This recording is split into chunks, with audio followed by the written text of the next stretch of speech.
I'm Tom Latchford from Action Planning. At Action Planning, we've been really intently following the Obama campaign and really interested in how charities and non-profits can leverage this to raise more money and greater support online. Obama did something nobody else has done, which is raise $668 million online and get a whole wealth of supporters following him and promoting his cause. Over the course of that campaign, he mobilized about 30 million people through social networks, and through that actually created a massive impact in the blogging space as well. On the day of the elections, he had 1.2 billion people writing blogs about him, blog posts about him, whereas McCain only had about a sixth of that amount.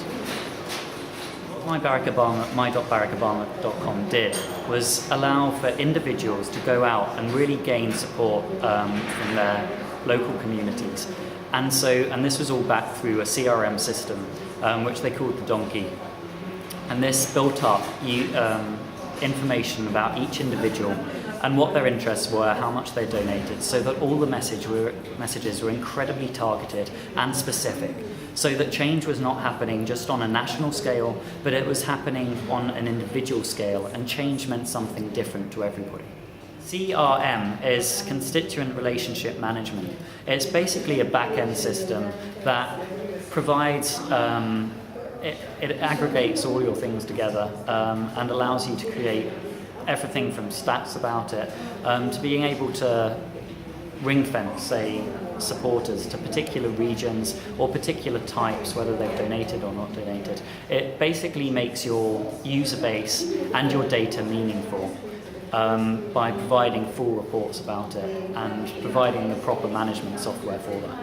The really interesting thing about Twitter, which in the end, just before the elections, ramped up to about 100,000 users, was that Obama was actually following almost as many people as were following him.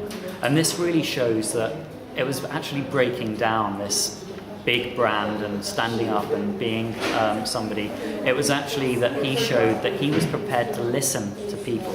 And this was evident from his YouTube posts. For example, my Barack Obama Spotlight YouTube video said to the public, I want to know what you do in your communities to create change, and then I'm going to look at them, create a video, and from that show the world. So Obama had in a single day 1.2 billion blog posts. Now, obviously, we don't know whether these were good or bad things, but to be able to fight the bad things about that, he created a website called Fight the Smears.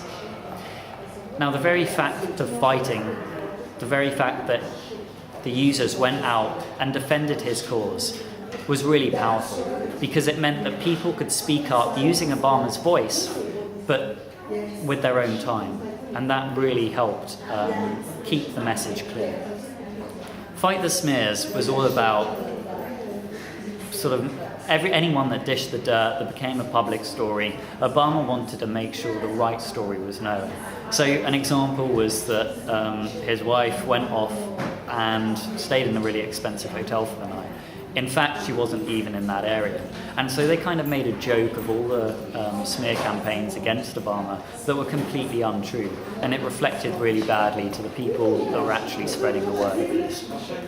By the election, Obama had gained over 100,000 followers on Twitter, making 350,000 tweets a day, 360,000 photos on Flickr. He had got 20 million channel views on YouTube, 850,000 friends on Facebook, 2.4 million friends on Facebook, the other one was MySpace, 8 million uniques a month to his website, of which 3/4 were from his social networking component.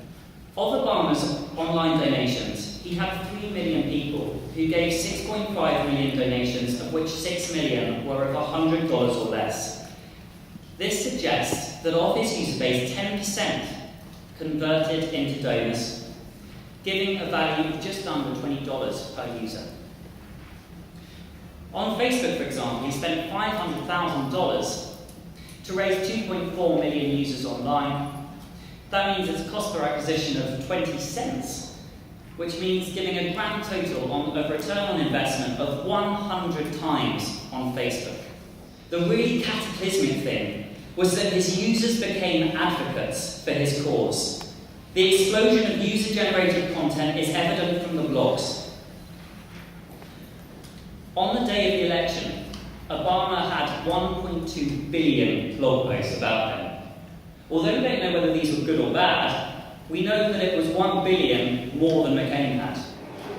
What really came across with Obama was that he was an individual. You had him doing dances on YouTube.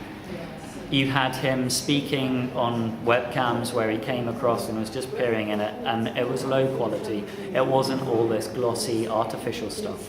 And so that he had a real voice communicating with people on a regular basis.